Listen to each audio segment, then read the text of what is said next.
Female nature के 101 law का 5वां कानून कहता है, Women want what they cannot have।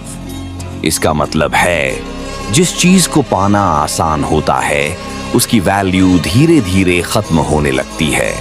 अगर तुम हर समय अवेलेबल रहोगे, हर मैसेज का इंस्टेंट रिप्लाई दोगे, हर वक्त उसी के आसपास घूमोगे, तो एक्साइटमेंट मर जाती है। लेकिन जिस आदमी की अपनी जिंदगी हो, अपने गोल्स हो, जिसे खोने का डर लड़की को हो, उसी के पीछे इमोशंस भागते हैं।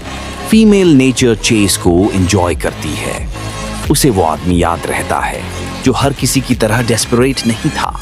इसलिए खुद को रेयर बनाओ, टेंशन को लिमिटेड रखो और अपनी जिंदगी को इतना वैल्यूएबल बनाओ कि तुम्हारी एब्सेंस भी महसूस हो।